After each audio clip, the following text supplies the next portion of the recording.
All right, welcome to this episode of My VA Disability Claim. All right, today we're going to talk specifically about how to file for an increase. All right, so this means you're already service connected for the condition. Specifically, we're going to talk about migraines and back pain. We're already service connected, things have gotten worse. Now we need to file for an increase. All right, so what do I need to show for this increase? What we're going to do, number one, is check that rating schedule for your condition. We're going to go to the rating schedule and check migraines, lower back pain, right? We want to file for an increase. Things have gotten worse, so we're filing for the increase. So we're going to identify the symptoms that are required for that increase, all right? Number one, we go to the rating schedule. Number two, we find those symptoms. Then we're going to make sure the symptoms are in the medical records, right? So in this scenario, right, we have service connection already for migraines and lower back pain. We're going to identify those symptoms. We're going to assume that information is in the medical records. Then I'm going to show you specifically exactly how to fill out that 526 EZ.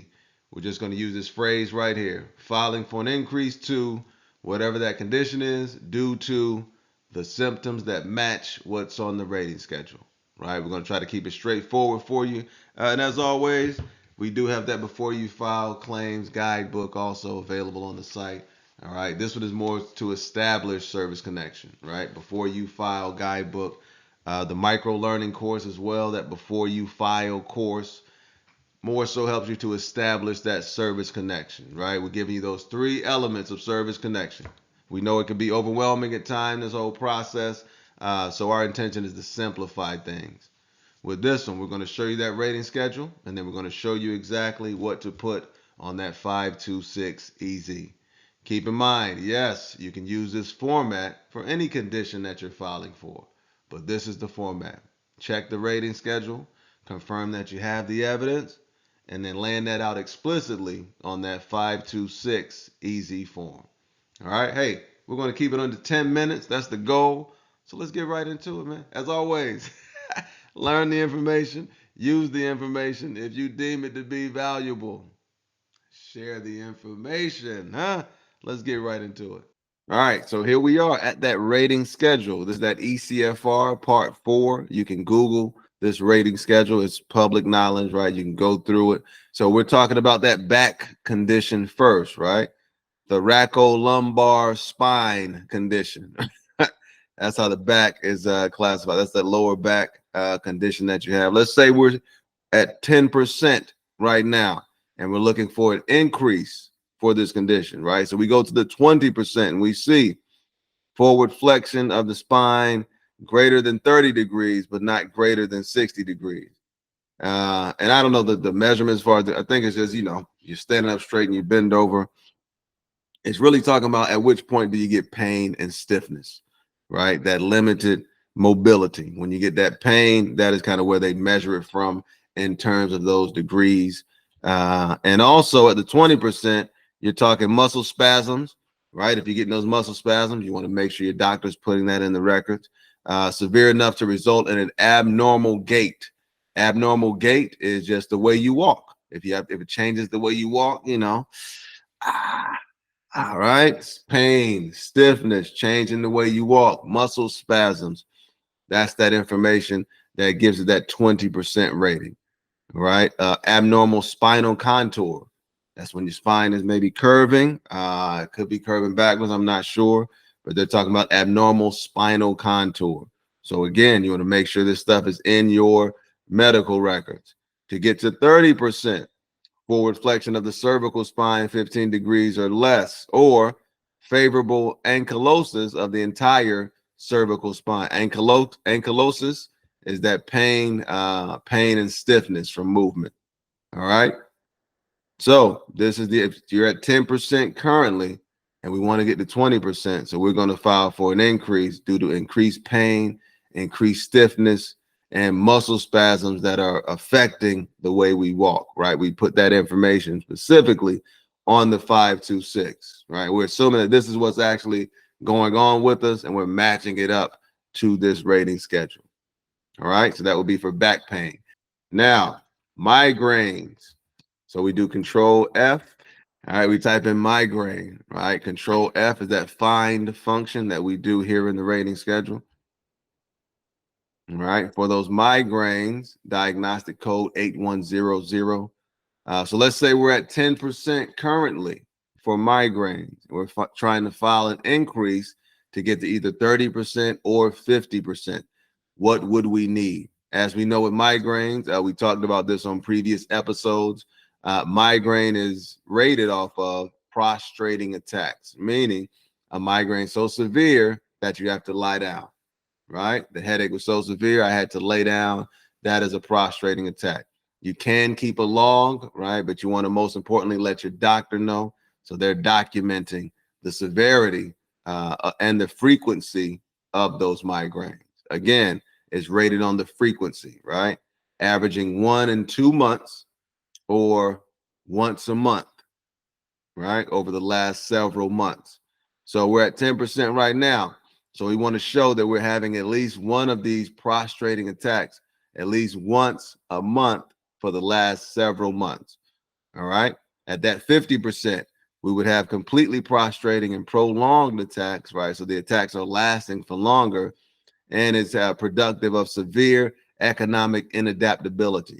It's affecting your work, your economics, right? So let's say I'm having migraines so often that I got suspended for work, right? I got suspended from work because I was having so many migraines, or not suspended, but reprimanded, right? Hey, you're calling out of work too much because of these migraines.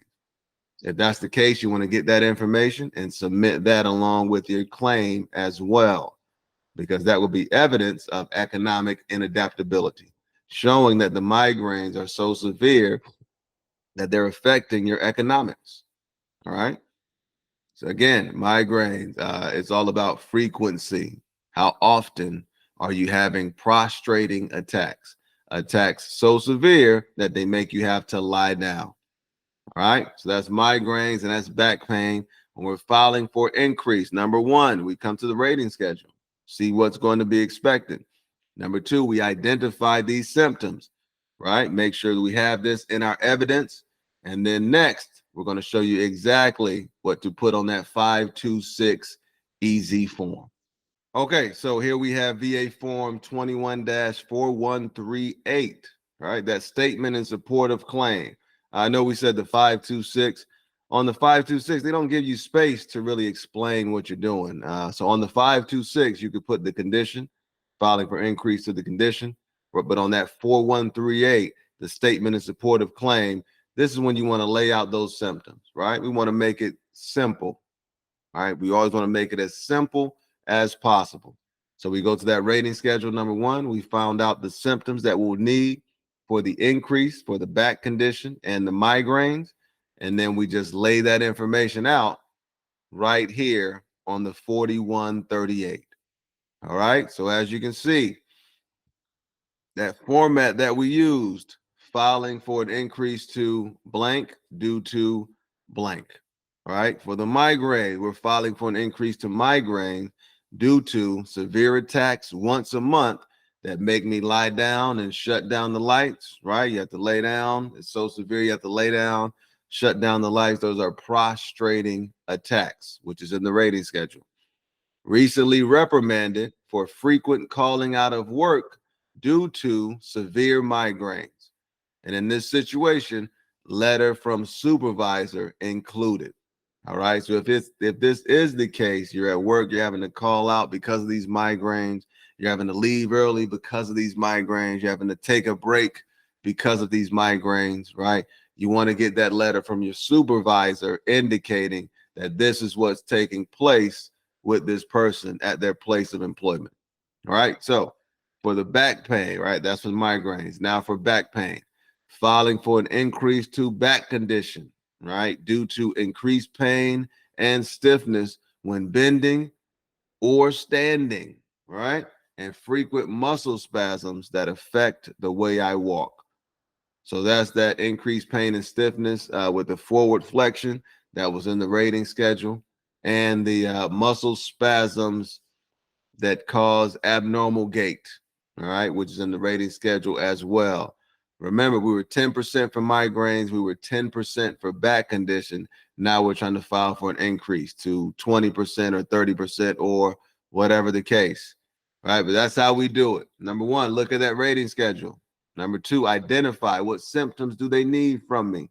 And then number three, put that information on your 4138 when you're filing that claim. All right? 10 minutes or less was the goal, huh? As always, learn the information, use the information. If you deem it to be valuable, share the information, right? And this format, again, this format can be used for any condition. Become familiar with that rating schedule. More specifically, become familiar with how to find things in the rating schedule. Control F, it's a lifesaver. Control F, and just spell out the word. And that's it. All right. Hey, man, have an incredible day.